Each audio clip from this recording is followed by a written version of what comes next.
Is the travel industry prepared to transport the next decade of global travellers? Question. I think they are, but travellers are now looking for unique solutions that respond to their budgets and health concerns. But they are also maybe going to be sustainable and off the beaten path. Now, what does this mean for the connected trip and the future of mobility? Let's find out. If we can have our panel and myself up now, that'd be great. So joining me is Dara Brady. He's the Director of Marketing and Digital at Ryanair. Welcome, Dara. Oliver Dlouhy is the CEO at Kiwi.com. David Higgins, General Manager at Trainline for Business.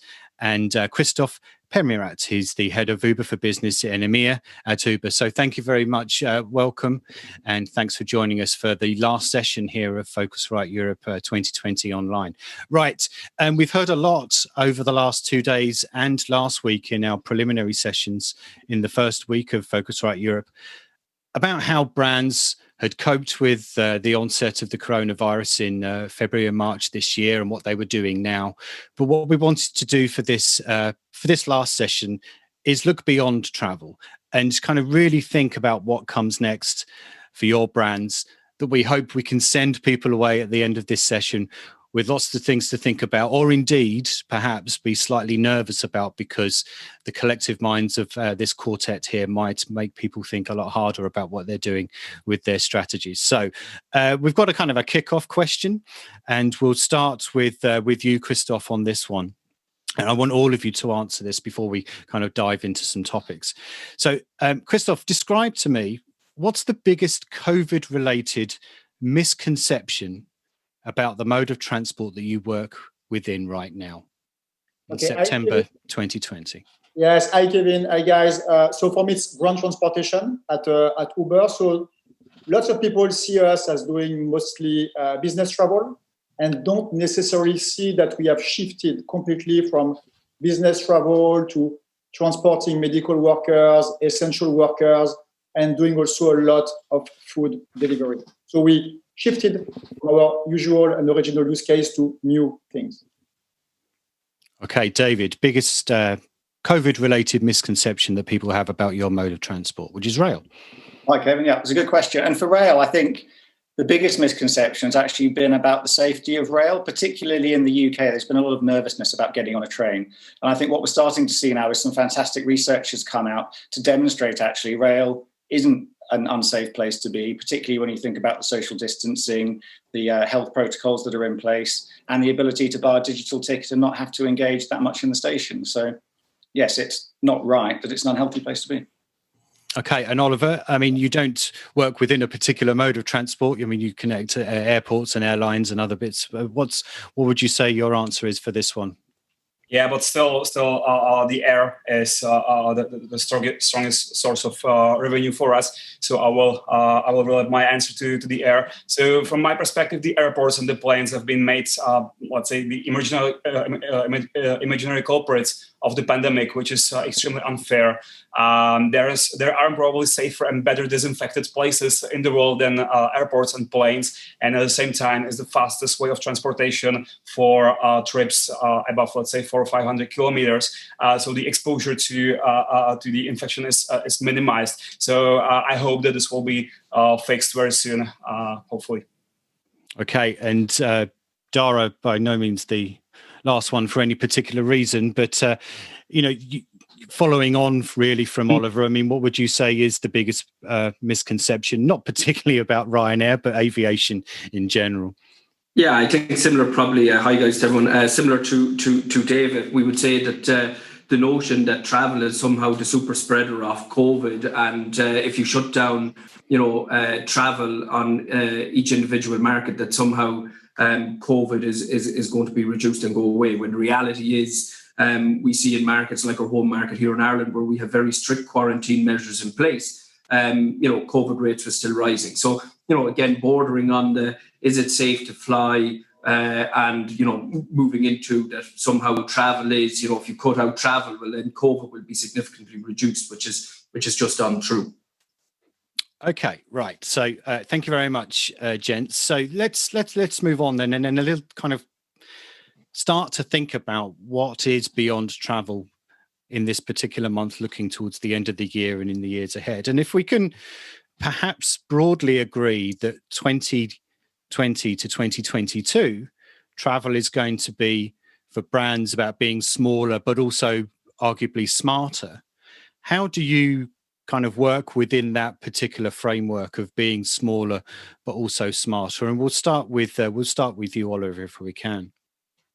Yeah, so from my perspective, I don't think that travel necessarily will be smaller. Yes, of course, the global travel, yes, but I think there are areas of travel, and maybe that's exactly what you are saying, actually, that will basically come back up very soon. I'm talking mostly about short haul, regional travel, point-to-point connections. As the restrictions were being lifted in many countries, we've seen a huge spikes in demand overnight because the people, they want to travel, they want to move around. So from my perspective, yes, long haul will probably be crippled until far beyond 2022. But when it comes to short haul, point-to-point, so basically those connections that are operated by airlines like Ryanair, and I'm sure that Dara will share some more insights into that. I think if the brands focus on this particular segment, then the recovery will be significantly faster for them. Okay, and Christophe, I mean, by its very nature, Uber arguably has, it's ground transportation, it's within enclosed spaces. There is presumably going to be less footfall of customers because I don't know whether it's commuting, whether it's traveling. How does Uber as a business be smarter within that kind of smaller framework that it's now, I'm assuming, going to be forced to operate in? So several things, Kevin. First, we have several businesses. So we have a ground transportation business and also a delivery business, which is growing extremely fast. Second, we do not know what the future will be about, but what we see is that people are coming back, there is more footfall, there is more activity. This being said, for me, there are three big trends that we hear from our customers. The first one is safety. It's very obvious. It's safety of the riders, safety of the drivers, safety of the couriers. So that's a big trend, and we are focusing massively on this. Second, cost efficiency. Most companies, everybody is really trying to be as cost efficient as possible. And last but not least, it's all about sustainability. Like we have lots of expectations from our consumers in leisure, but also in corporate around sustainability. And that's a very big trend for us. I'd like us to come back generally as a group to talk about sustainability later on if we have time in our conversation. I mean, David, again, it's fewer passengers, presumably, especially rail. I'm thinking of people not commuting into London from where I live here in Hertfordshire. I mean, that as a business, less about perhaps what Christophe was just talking about around safety and things like that. But fundamentally, as a business, you sell tickets on a platform. I mean, how do you kind of re-engineer what you do as a business to kind of cope with that? Yeah, that's a really interesting one because for me, COVID is genuinely going to be a facilitator to making travel smarter. And it's not just about the selling of a ticket, giving people choice. It's about the customer service that gets wrapped around the travel experience. So if you think about what we're trying to do as a business, it's about providing better real-time information, providing more self-service capability, and empowering people to make really good travel decisions when they're on the move. So it's going to force the rail industry, which hasn't been a great advocate of technology historically. It's been very much about going to a railway station, buying a paper ticket, and traveling, to moving to a world where technology can enable people with an app in their pocket to have a better travel experience, a more informed travel experience, and generally move around more easily. So I see this as a genuinely exciting moment in time to move the game forward and get people to a better place. Now, what is interesting for you yourself, Dara? You are the largest airline by passenger numbers, if not in Europe, in the world. Clearly not at the moment, but you are one of the biggest carriers in the world, and being forced to be smaller must pose huge challenges. I mean, we could, if we were at an aviation conference, we would talk about all the deliveries of the new 737 MAX and things like that, but we're not. We're talking about as digital businesses and also as airlines that rely largely on front end websites to sell tickets and things like that. So how do you how are you wrapping your head around beyond travel being smarter, but in a smaller environment? Yeah, well, I think you've got to kind of break it into two sections. If we take the smarter element, I think the smarter element is, living through what we're in now. And the things that we have done in that is, being highly efficient with where we place our aircraft. Like, we have huge agility within our business model here, where we are able to strategically place aircraft into locations that make the most commercial sense. So, like, being smarter around how we maximize the performance of the business is a key avenue. Like, one of our biggest aspects of that is managing of our cost base. Like, we did a lot of work on reducing down our cost base, which would mean we could right size the business for the short term pressures that come in travel. Like, in fairness, I would say one of the things that we did particularly well here in a smarter element is actually we were one of the most proactive airlines in Europe, if not in the world, in terms of we were one of the very first out with the healthy flying measures in the middle of May. We were back flying over 1,000 flights a day from the 1st of July, which was 40% of our schedule, ramping up to 60 in August. So again, I would say the smarter aspect is we were managing our business really well in terms of how we allocated aircraft and how we packaged up our healthy flying measures to get customers back flying. Like, we still carried over 12 million passengers between July and August. Now, significantly lower than what we would carry in normal times. But out of all the carriers out there, we're probably flying more passengers than anybody else. The flip of that is, with every downturn and every crisis, what comes out of it is huge opportunities, Kevin. And actually, we don't see the market being smaller. We actually see huge opportunities being available to us when we come out of this pandemic. Now, whether that's later next year or early into 2022, the reality is our business is better placed than most airlines through having a stronger balance sheet, through more efficient management of our fleet, having the agility to move around. So actually, we would say that there will be significant growth opportunities in time to come when other airlines just don't have the ability to grow anymore because they've either let go of their fleet plans or they have high debt that's hard to service. So the smarter element is managing and being agile, but we certainly don't see ourselves being smaller in the long term here. We do see it being smaller, obviously, this year and possibly into next. But beyond that, we see huge opportunities for growth.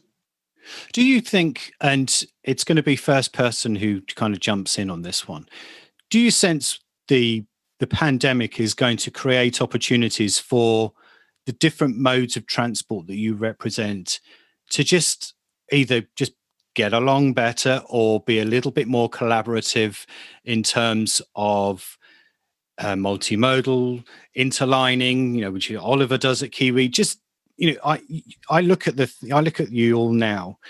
One of you is an airline, one of you is in rail, one of you is in ground transportation. And I don't know whether you have any kind of commercial agreements for selling tickets through each other's platforms and things like that. But, with a more integrated kind of travel approach where people can know that they book with an airline that is then going to put them onto a train at the other end that's also got the same cleanliness levels, all those kind of stuff.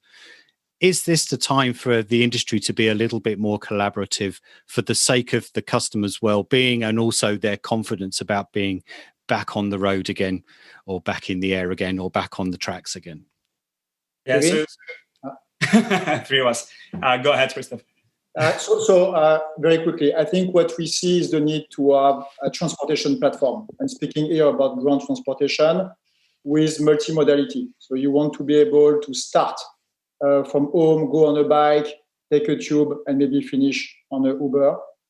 That's all about your journey in a sustainable manner.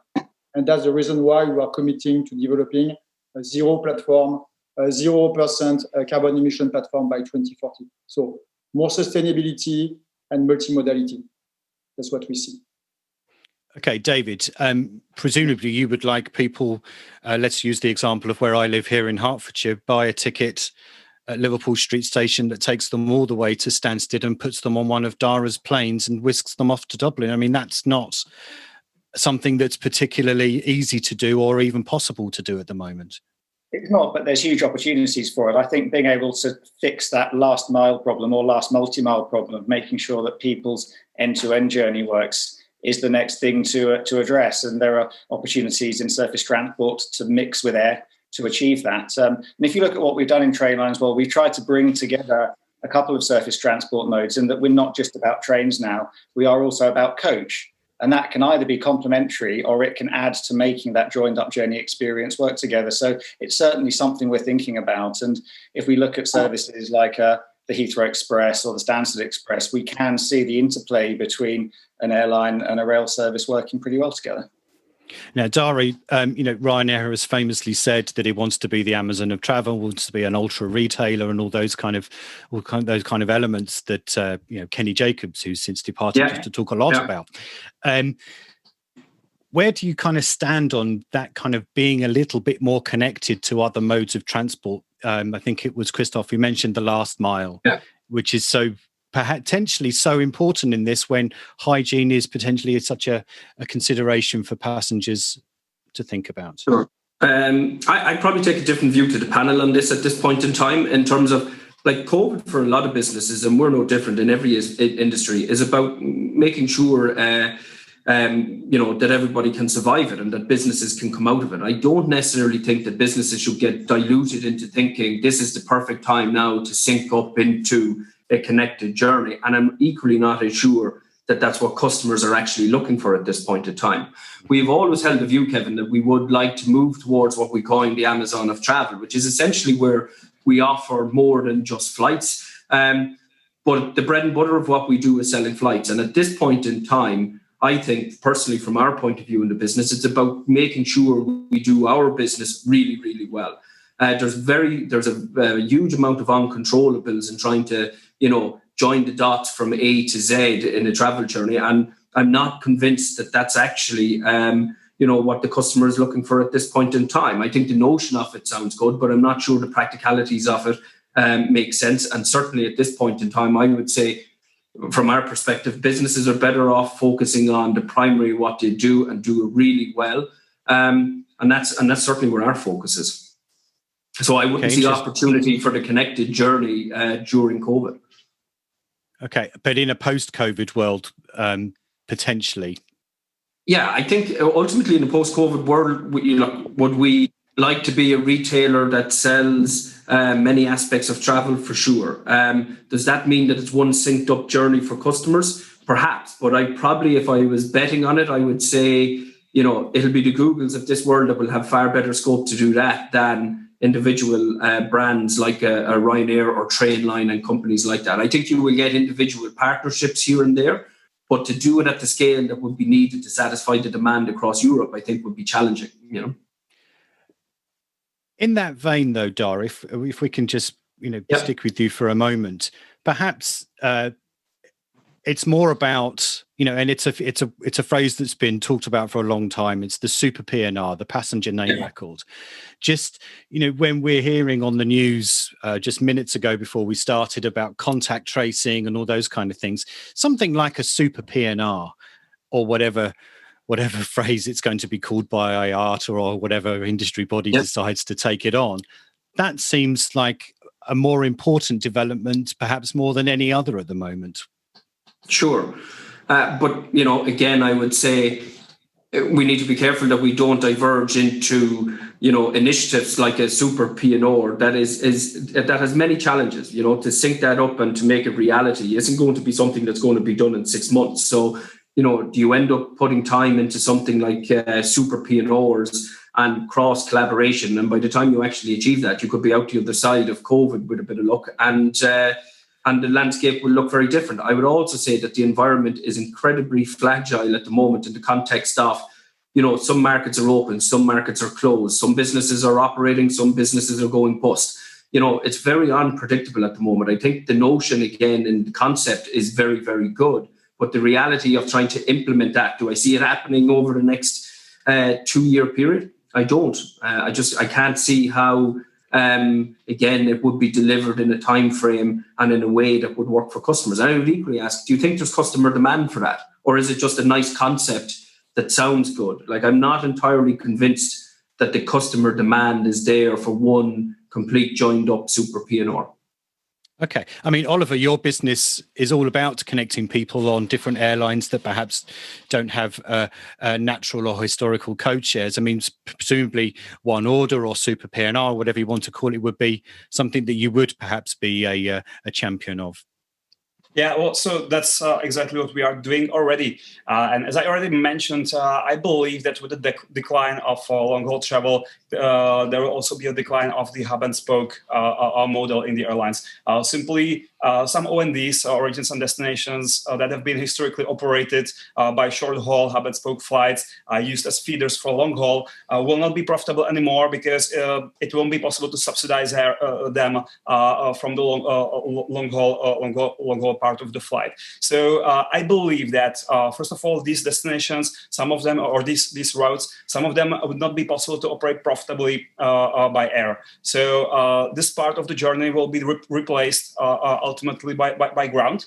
And even if it will be possible to operate those by air, and there are many low-cost carriers that are super profitable on lots of even less popular point-to-point routes, there may not be a direct flight to that location. So I believe that some sort of a super PNR, or basically the virtual interlining that we are bringing into the market, will have even higher relevance in the future, because there will be just fewer possible connections to your destinations, and especially talking about the destinations where the demand has already been developed by the hub-and-spoke carriers. And as I said, it will not be operated anymore due to the unprofitability.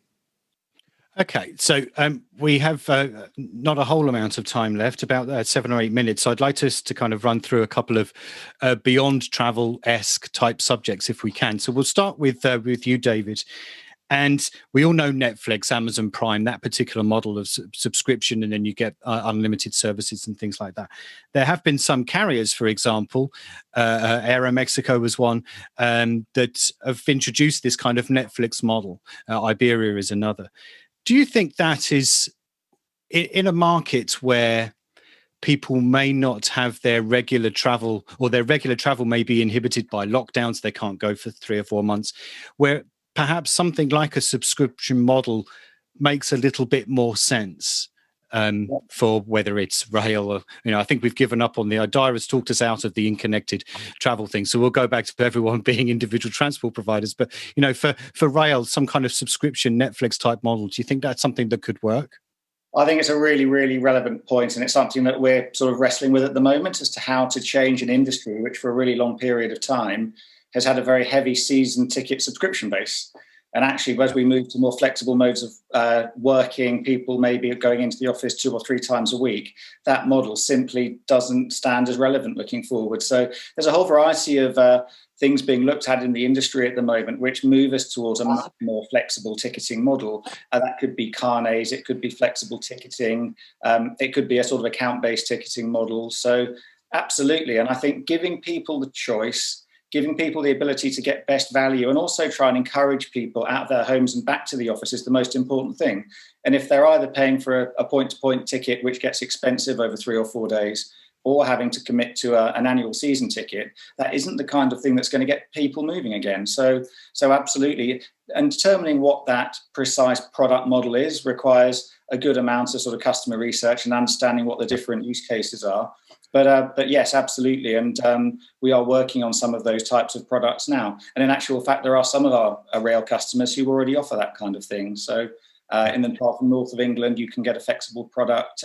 In Wales, you can get a flexible product. So it's not something necessarily for the future. It does exist, but it's about how we make that much more mass for the market. Christophe, Netflix for travel, Netflix for Uber type things. What we see, Kevin, is new ways of payment. So it can be subscription, it can be vouchers, it can be gift cards. I think what we are entering to now is in an era where there will be more and more granularity on the payment modalities. So that's a good option, and there are others, definitely. Okay, we have a question from the audience, if we can bring that one in.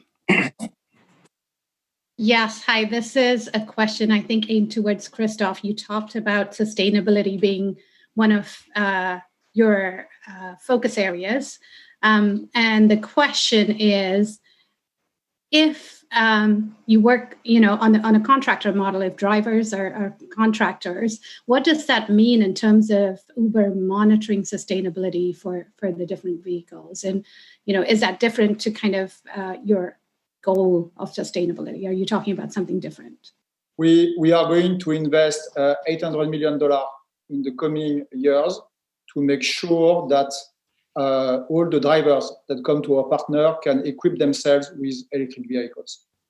And here it's something that is important for the drivers. It's something that is important for the end customer. And it is also something that is super important for the cities that we are operating in. That's great. Thank you. We are moving electric, and in some cities, we are going very fast.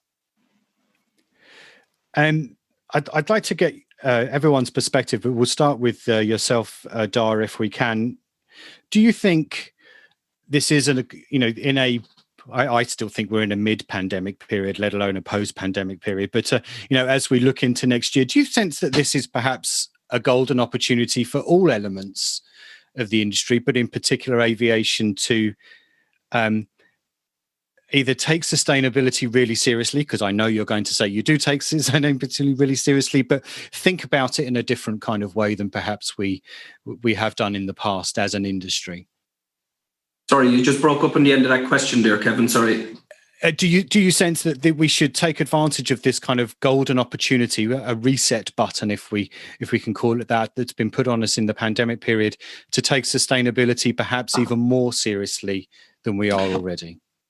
Again, look, I think our answer to that question you've answered already. I think every airline takes sustainability very serious. I'm not necessarily sure that the pandemic or mid-pandemic or post-pandemic will change the view on that. I think as an industry, we will face environmental challenges in the years that's coming. And I think, not just at an airline level, but at an EU level and a regulation level, I think you're going to see more activity, certainly on the environmental elements of it, that the industry is just going to have to do more about. Now, we would say, look, we've invested over 20 billion in a new fleet that's going to reduce our fuel burn. Like, at the end of the day, we're going to be one of the largest carriers of passengers. Travel is a necessity. It's not something that's going to go away. Yes, you can argue, well, people travel less for business now because they've all been working from home and have been able to travel.